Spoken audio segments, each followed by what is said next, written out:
नमस्कार, स्वागत है आपका जनगणमन 24/7 पर, जो कि मेरा यूट्यूब चैनल है। आप उसे लाइक करें, सब्सक्राइब करें और सिर्फ एक ही विनती है आपसे, इस चैनल के कंटेंट को जब आप लाइक करते हैं तो उस लिंक को अपने जानने वालों के बीच में भी भेजें, ताकि इस चैनल के सब्सक्राइबर्स बढ़ें। क्योंकि हम लोग जब सच बोलते हैं तो ऐसा नहीं है कि बड़ी आसानी से वो सच बोला जाता है। बहुत कठिनाइयां, बहुत परेशानियों को झेल कर उस सच को आपके सामने रखना पड़ता है, चाहे वो सच्चा विश्लेषण हो या कोई कोई भी वो सच्चा तथ्य हो, क्योंकि उसकी एक ना एक कॉस्ट होती है। आपके ऊपर प्रेशर आता है, कभी आपके खिलाफ डेफेमेशन किया जाता है, कभी आपके फैमिली मेंबर्स को तंग किया जाता है। और ऐसी ही कुछ समस्याओं के बीच मैं भी जूझ रही हूँ। जब आपके बीच में मैं ये कंटेंट लेकर आती हूँ तो आपसे हाथ जोड़कर विनती है कि इस चैनल को सब्सक्राइब करें और लोगों में और भी लोगों को इन लिंक्स को सेंड करें। अब बात करते हैं आज की स्टोरी की। बात करते हैं बाबा रामदेव की। हालांकि वो बाबा तो नहीं, बल्कि जो व्यवसायी बाबा हैं उनको कहा जाएगा कि वो एक बिजनेसमैन है। और अब वो अपने ब्रांड को बेचने के लिए नफरत को भी बेचने लगे हैं। आज वो अपनी एक ड्रिंक है जो कि पेय पदार्थ है, उसको बेचते बेचते उन्होंने शरबत जिहाद का नाम ले डाला। अब आप ये सोचिए कि कहां तक उनकी सोच जा रही है, कि जब उनका ब्रांड नहीं बिक रहा है तो उन्होंने क्या सोचा कि ज्यादा से ज्यादा हिंदू इसको खरीदेंगे अगर हम इसमें शरबत जिहाद का शब्द डाल देंगे। तो आप ये सोचिए कि नफरत भी कितनी बड़ी इंडस्ट्री बन गई है। नफरत को कैसे बेच रहे हैं बाबा रामदेव अपने शरबत को बेचने के साथ साथ। उनका शरबत तो बिक नहीं रहा मार्केट में। लोगों को अब उस पे सवाल और निशान भी लग गए हैं कि भाई उनका शरबत ब्रांड कैसा है। पतंजलि के प्रोडक्ट्स पर लोग बहुत ज्यादा विश्वास नहीं करते, सिवाय उन अंधभक्तों के जो कि कहते हैं अरे नहीं, बाबा के प्रोडक्ट्स हमें लेने चाहिए। तो उस शरबत ब्रांड को बेचते बेचते आज उन्होंने किसका शरबत याद कर लिया। शरबत की एक ब्रांड है जिसको लेकर वो जिहाद शब्द का इस्तेमाल कर रहे हैं, और वो है हमदर्द का रुआवजा। रुआवजा पीते पीते पता नहीं कितनी पीढ़ियां आज भारत में बड़ी हुई हैं। लेकिन अब बाबा रामदेव को अपनी ड्रिंक लॉन्च करनी है तो उन्होंने शरबत जिहाद की बात कर डाली। अब उन्होंने अपना ही सामान बेचने के लिए इतनी गंदी राजनीति शुरू कर दी है। इस चक्कर में एक नया शब्द भी गढ़ दिया कि शरबत जिहाद। मामला रामदेव के वायरल वीडियो से जुड़ा हुआ है। मैं चाहती हूं कि इस बाबा रामदेव के वीडियो को देखें जो बहुत वायरल हो रहा है। उस पर लोग टिप्पणी भी कर रहे हैं कि ये कितना घिनौना वीडियो, बाबा रामदेव को क्यों वायरल करना पड़ा। वायरल मतलब वो बेच रहे हैं अपने ब्रांड को, उनका ब्रांड की क्वालिटी पर कोई बात नहीं कर रहा है, लेकिन उस नफरत के जिहाद की बात कर रहे हैं, उस शरबत जिहाद की लोग बात कर रहे हैं। आइए सुनते हैं बाबा रामदेव ने क्या कहा। जी। प्रहार, जहर। दूसरी तरफ शरबत के नाम पर एक कंपनी है जो शरबत तो देती है, लेकिन वो शरबत से जो पैसा मिलता है उससे मदरसे और मस्जिदें बनवाती है। ठीक है, उनका मजहब है, लेकिन आप यदि वो शरबत पिएंगे तो मस्जिद और मदरसे बनेंगे। और पतंजलि का गुलाब का शरबत पीते हैं आप, ये शरबत पिएंगे आप तो गुरुकुल बनेंगे, आचार्य कुलम बनेगा, पतंजलि विश्वविद्यालय, भारतीय शिक्षा बोर्ड आगे बढ़ेगा। इसलिए मैं कहता हूं ये शरबत जिहाद भी, जैसे लव जिहाद, वोट जिहाद चल रहा है ना, ऐसे शरबत जिहाद भी चल रहा है। तो लो, आपको इस शरबत जिहाद से बचाना है तो सब तक ये। अब आप ये देख लीजिए कि कितना घिनौना वीडियो है। और कोई भी पढ़ा लिखा व्यक्ति एक लोकतांत्रिक देश में क्या ऐसे वीडियो को एक्सेप्ट करेगा। आज तमाम लोग इस वीडियो पर अपनी प्रतिक्रिया दे रहे हैं। नेहा सिंह राठौर जो कि फोक सिंगर है, आइए देखते हैं उनका ट्वीट उन्होंने क्या लिखा है। नेहा सिंह राठौर ने देखिए लिखा है कि बाबा रामदेव ने इस देश को शरबत जिहाद जैसा नया शब्द दे दिया है। इनका शरबत हिंदू शरबत है और दूसरा वाला मुसलमान शरबत है। अब आप बताइए देश कौन तोड़ रहा है। आप अब भी उस ट्वीट को फिर से प्ले आउट करिएगा। आप अब भी नहीं समझ रहे हैं कि देश का दुश्मन कौन है। लानत है। ये है। उसके अलावा एक और ट्वीट है, क्योंकि इसको लेकर बहुत सारे सोशल मीडिया यूजर्स लिख रहे हैं। मोहम्मद जुबैर ने भी लिखा है एक ट्वीट, उसको भी मैं आपको दिखाना चाहती हूँ। ये मोहम्मद जुबैर का ट्वीट है। शरबत जिहाद, Lala Ramdev is now selling his low quality Patanjali शरबत by playing the Hindu Muslim card. He knows that's the only way to fool Indians. The same Ramdev sold his Patanjali products in the Middle East by obtaining halal certification for some of its products, particularly those intended for export to Gulf countries. अब बहुत लोग इस पर गुस्सा कर रहे हैं और कोई पतंजलि के उस गुलाब शरबत की बात नहीं कर रहा है, लेकिन लोग ये कह रहे हैं कि किस तरीके से बाबा रामदेव नफरत को बेच रहे हैं। अपने गुलाब शरबत के साथ नफरत कितनी तरह से बेच रहे हैं ताकि उनका माल बिक सके।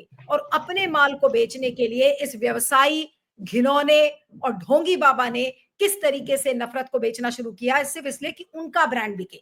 आइए आज इसी पर हम विश्लेषण करते हैं। हमारे साथ independent media analyst Siddharth Sharma इस समय जुड़ रहे हैं। सिद्धार्थ, आपका बहुत बहुत स्वागत है। Thank you so much for joining. और ये वीडियो मैं अभी दोबारा चलाऊंगी ताकि वो वीडियो को मैं फिर से दोबारा प्ले करती हूँ आपसे सवाल करने के पहले, ताकि आज मैं चाहती हूँ कि व्यूअर्स देखें कि बाबा रामदेव, जिनको आप भगवा वस्त्र में देखते हैं योगा कराते हुए, वो कितने घिनौने बाबा हैं। आइए फिर से प्ले करते हैं इस घिनौने बाबा का ये वीडियो, देखिए किस तरीके से बिजनेस करता है ये। दूसरी तरफ शरबत के नाम पर एक कंपनी है जो शरबत तो देती है, लेकिन उस शरबत से जो पैसा मिलता है उससे मदरसे और मस्जिदें बनवाती है। ठीक है, उनका मजहब है, लेकिन आप यदि वो शरबत पिएंगे तो मस्जिद और मदरसे बनेंगे। और पतंजलि का गुलाब का शरबत पीते हैं आप, ये शरबत पिएंगे आप तो गुरुकुल बनेंगे, आचार्य कुलम बनेगा, पतंजलि विश्वविद्यालय, भारतीय शिक्षा बोर्ड आगे बढ़ेगा। इसलिए मैं कहता हूं ये शरबत जिहाद भी, जैसे लव जिहाद, वोट जिहाद चल रहा है ना, ऐसे शरबत जिहाद भी चल रहा है।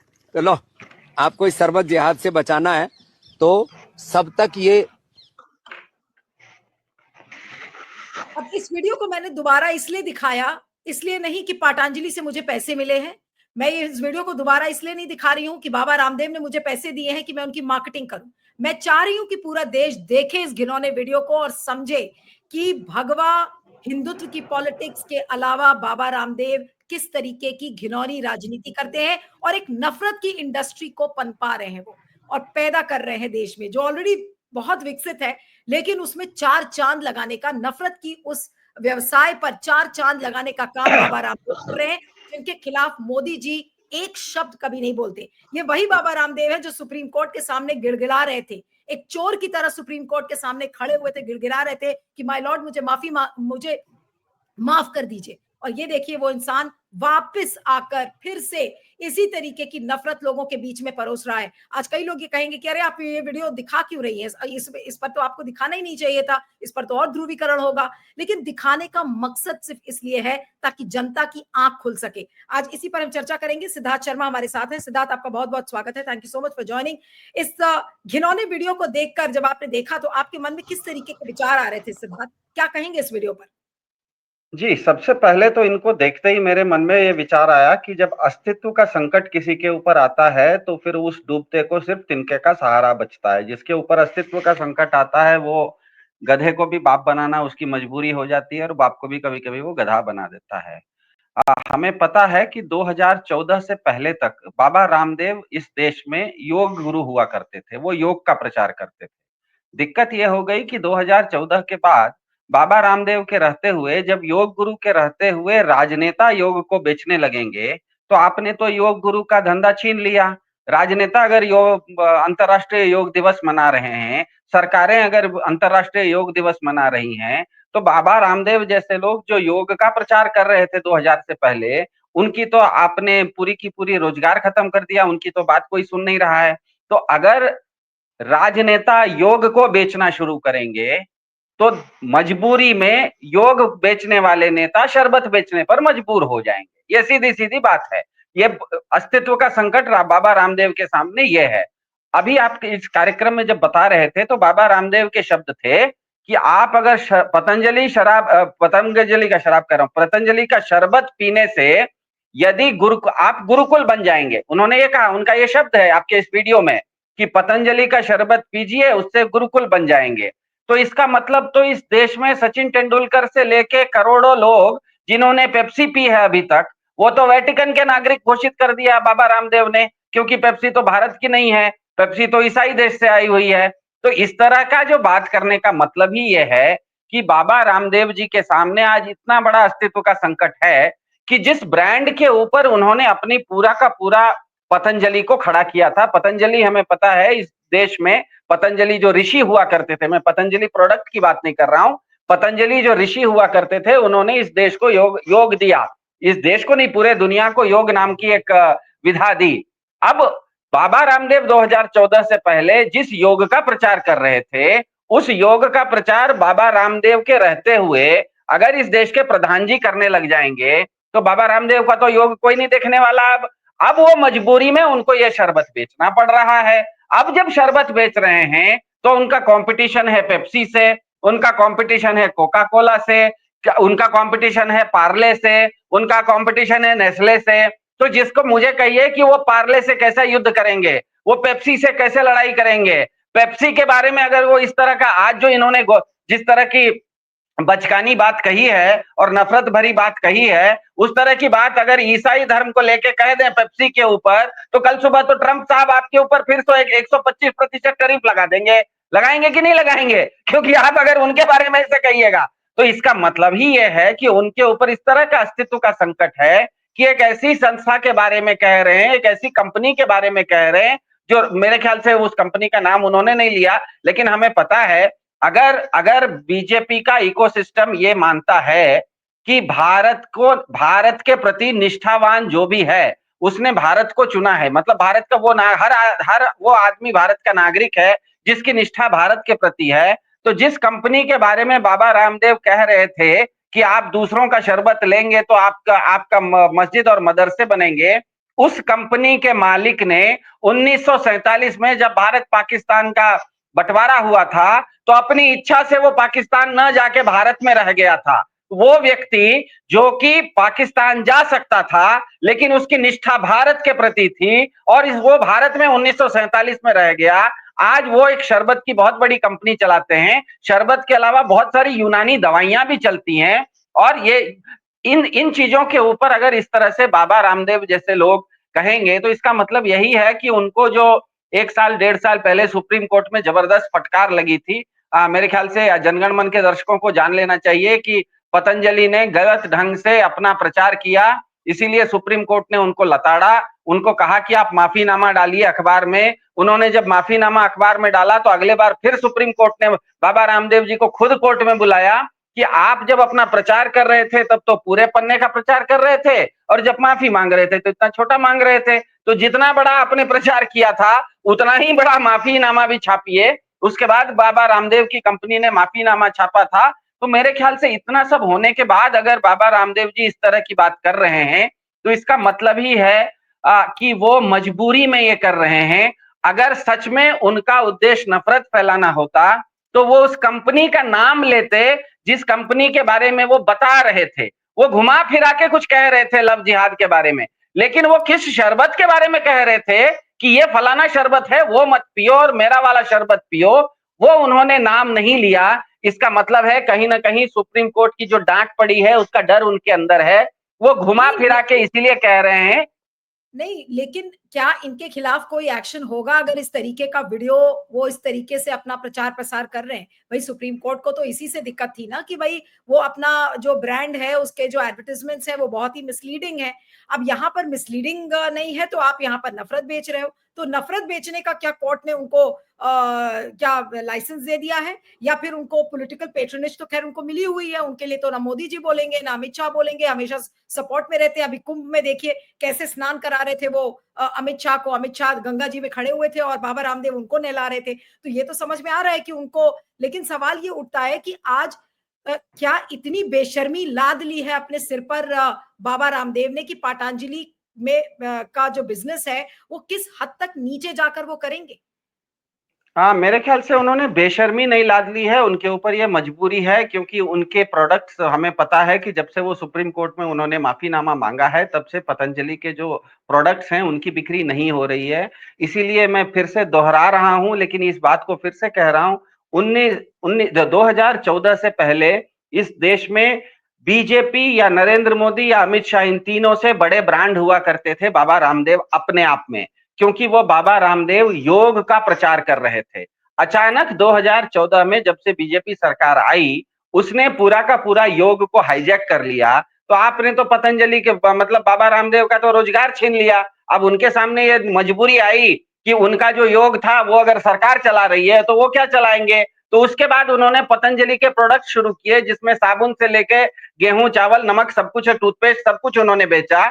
अब वो बेचने में उनके साथ उनके प्रचार में कुछ गलती हुई, जिसके कारण सुप्रीम कोर्ट में उनको माफी मांगना पड़ा। अब इसके चलते उनका योग तो अब उनका योग का ब्रांड खत्म हो चुका, क्योंकि उनका योग का ब्रांड बीजेपी सरकार चला रही है। पतंजलि का ब्रांड समाप्त हो चुका, क्योंकि उन्होंने माफी मांग ली है कि उन्होंने प्रचार गलत ढंग से किया।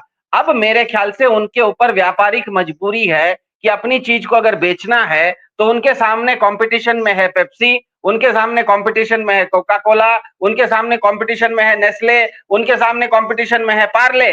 ये सारी कंपनियों का नाम जो मैंने लिया है ये विदेशी कंपनियां हैं, ईसाई देशों की कंपनियां हैं। अब इनको ये हिम्मत नहीं है कि ईसाई देशों के कंपनियों पर जिस तरह का इन्होंने स्टेटमेंट आज दिया वैसे ईसाई देशों के ऊपर अगर दे दें तो कल सुबह तो ट्रंप 251% टैक्स आपके ऊपर ठोक देगा। इसीलिए एक कमजोर कड़ी इन्होंने खोजी कि हाँ कमजोर कड़ी एक है, ये एक कंपनी है जो कि अल्पसंख्यकों के द्वारा शायद चलाई जा रही है, कम से कम इस कंपनी का हमको व्यापार मिल जाए। मेरे ख्याल से पूरी की पूरी तरह से ये मजबूरी में अगर अगर अगर मैं व्यापारी होता और शेयर मार्केट में शेयर मार्केट में पैसा लगा रहा होता तो इसका बिल्कुल बिल्कुल सीधा अर्थ यह है कि पतंजलि के जो मार्केट वैल्यू है वो बहुत इतनी तेजी से गिर रही है कि उनके प्रोडक्ट अब कोई नहीं खरीद रहा है। वो अपने प्रोडक्ट को अपनी गुणवत्ता के आधार पर नहीं बेच पा रहे हैं, वो बेच पा रहे हैं किसी दूसरे का नाम लेके, उसमें भी जो सबसे मजबूत कॉम्पिटिटर है उसका नाम लेने की हिम्मत नहीं है, जो सबसे छोटा कॉम्पिटिटर है आप उसका नाम ले रहे हो। इसका मतलब ही है कि बाबा रामदेव पूरी तरह से अपने व्यापारिक घाटे में मजबूरी में इस तरह का स्टेटमेंट दे रहे हैं। और ये मैं मानता हूं कि इस तरह का स्टेटमेंट जो उन्होंने कहा ये पूरी तरह से नफरत भरा है। अब इस तरह के नफरत भरे स्टेटमेंट को मेरे ख्याल से काफी सारे एक्टिविस्ट वगैरह लोग होंगे जो इस चीज को अपने अपने उचित मंच पर इसको उठाएंगे। हो सकता है इसकी कानूनी कार्रवाई हो, इसकी सुनवाई हो, न्यायपालिका इस पे क्या कहती है उसके लिए तो हमें इंतजार करना पड़ेगा। लेकिन बाबा रामदेव के इस एडवर्टाइजमेंट से ये बिल्कुल स्पष्ट हो गया है कि उनकी पतंजलि डूबने के कगार पर पहुंच गई।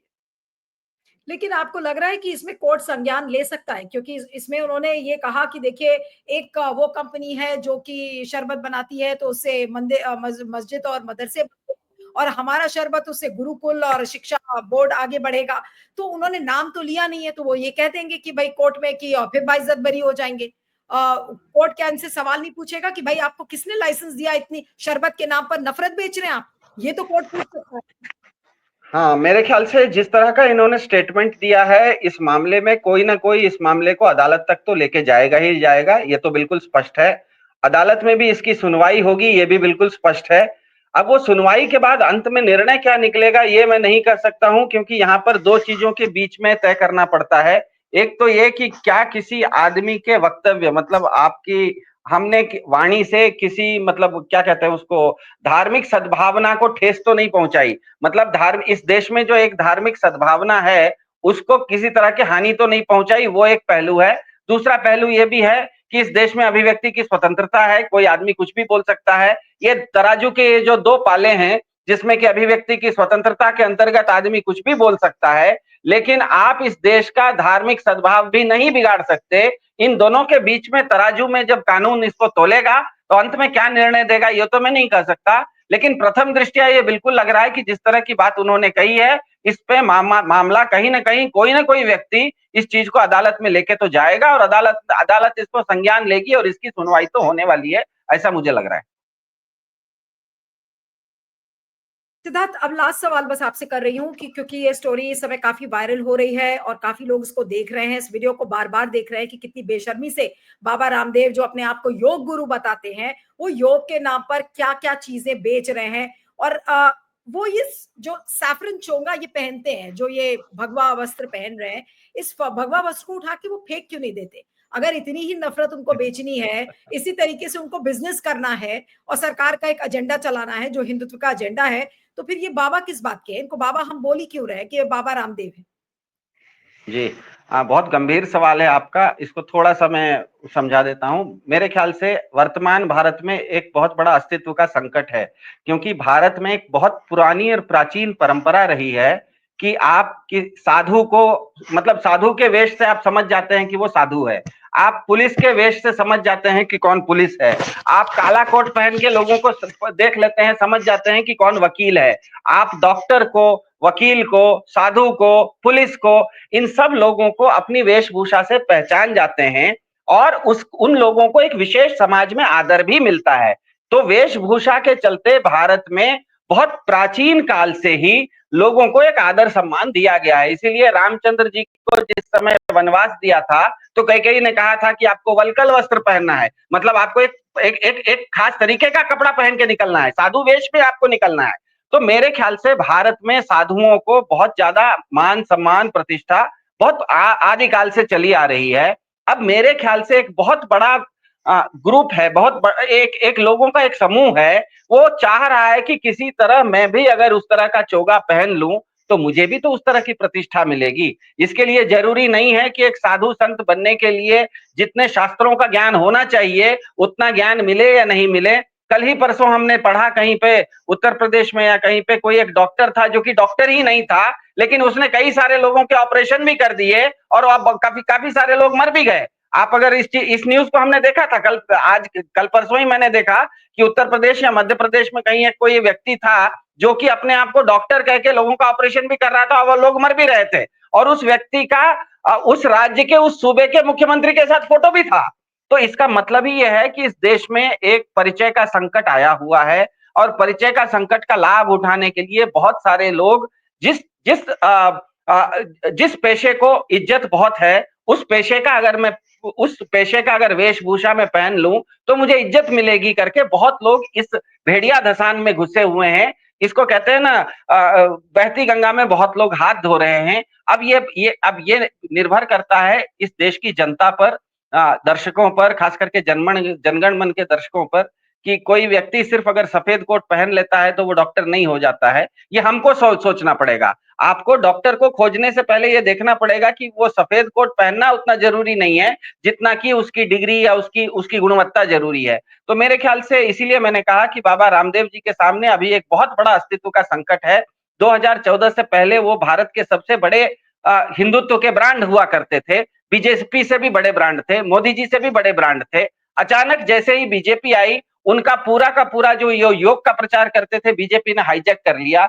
बीजेपी ने आज बाबा रामदेव को किसी रोजगार के लायक नहीं रखा, तो अब अंत में मरता क्या न करता, कुछ न कुछ उनको करना है। उन्होंने कुछ प्रोडक्ट्स बनाए, वो प्रोडक्ट्स बेचने में सुप्रीम कोर्ट ने उस पर आपत्ति लगा दी, अब उनके प्रोडक्ट्स और नहीं बिक रहे हैं। अब थोड़ा बहुत कुछ शरबत लाया है, गर्मी का मौसम है, अब गर्मी के मौसम में आप शरबत लाएंगे तो आपका सबसे बड़ा कॉम्पिटिटर तो पेप्सी है, आपका सबसे बड़ा कॉम्पिटिटर तो क्या कोका कोला है। अब आप कोका कोला के खिलाफ बोलिएगा तो उधर से मस्क और ट्रंप दोनों मिलके आपके ऊपर चढ़ जाएंगे। तो जो सबसे कमजोर कड़ी थी शरबतों में, कोका कोला को आप कुछ नहीं बोल सकते, पेप्सी को आप कुछ नहीं बोल सकते, पार्ले को कुछ नहीं बोल सकते, नेस्ले को कुछ नहीं बोल सकते, तो कोई एक लिस्ट में देखा जो सबसे नीचे था उसी के ऊपर कुछ कमेंट कर दो ताकि कम से कम उसका ग्राहक तो मेरे पास आ जाए। और ये जो उन्होंने कहा कि पतंजलि शरबत पीने से गुरुकुल बन जाएंगे, तो इसका मतलब इस देश में सचिन तेंदुलकर से लेके करोड़ों लोग जिन्होंने पेप्सी पी है और पेप्सी का एडवर्टाइजमेंट किया है वो सब तो वेटिकन के नागरिक घोषित हो गए ना। बाबा रामदेव क्या कह रहे हैं कि सचिन तेंदुलकर वेटिकन के नागरिक है क्या? महाराज वो भारत रत्न है, सचिन तेंदुलकर भारत रत्न है, बाबा रामदेव के थ्योरी के अनुसार तो वो तो वेटिकन के नागरिक हो गए क्योंकि वो पेप्सी पीते हैं। बिल्कुल। चलिए, खैर ये तो this was on a lighter tone, but वाकई में बड़ी गंभीर स्टोरी है जिस तरीके का ये वीडियो वायरल हुआ है और सोशल मीडिया पर बहुत लोग लिख रहे हैं। तो प्लीज आप इस वीडियो पर कमेंट जरूर करें और आपके फीडबैक का मुझे इंतजार रहेगा। Thank you so much Siddharth for joining.